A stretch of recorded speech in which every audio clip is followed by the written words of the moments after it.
You are the children of the Lord your God. Like, let's just set this right now. You ain't like everyone else. You ain't the world. You in the world, but you not of the world. Feel me?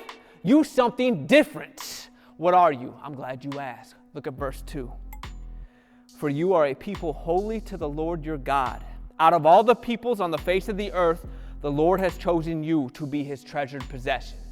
Like, oh, that sounds good. It sounds good, but it ain't the fullness of it, right? Let me take you to another translation. That treasured possession, let me show you how it can be translated, right? Same thing.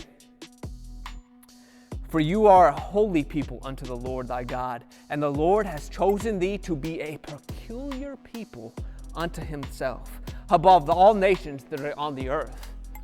Did you read that? Like, a peculiar people. You meant to be different. Above all nations on earth, you stand out. This apple tree ain't supposed to blend in and look like every other tree in my yard. It's supposed to be different. Why? It's an apple tree. It's peculiar.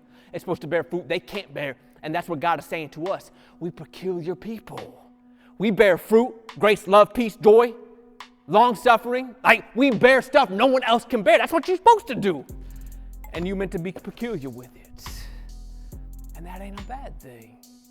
I'm just being for real. Like, listen to me. I know the way I do things, the way I speak, the way I preach, the way I see these messages and how God puts them and formulates them inside of me, it's peculiar.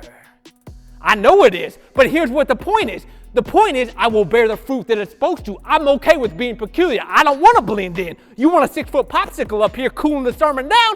I ain't going to be that guy. I'm going to be peculiar. I'm going to stand out. Why? Because that's what God has called me to be. I'm a son of the living God through the blood of Jesus, and I can do what only I can do.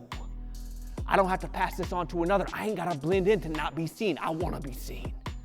I want to know that when I get home, I have bore some fruit for this garden above, for my Father, that when he looks down into my eyes as I'm looking up to him, he says, well done, good and faithful. You bore some fruit like you're supposed to.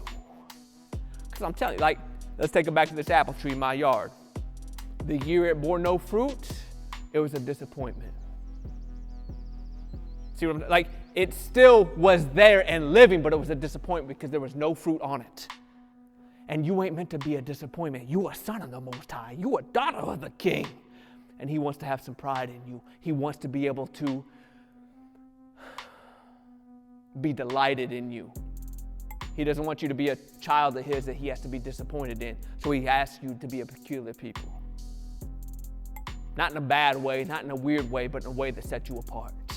Because you are set apart. You may not want to be recognized as such, but when he looks at you, you a new creation, son. The old has gone, the new has come. You brand new. So you can't do what you used to do, act how you used to act, go where you used to go, be who you used to be. Why? Because you're different now. You're peculiar now. And you can't do all the things that you used to do in the dark. You come into the light, and it's time to bear the fruit that the light allows. Feel me?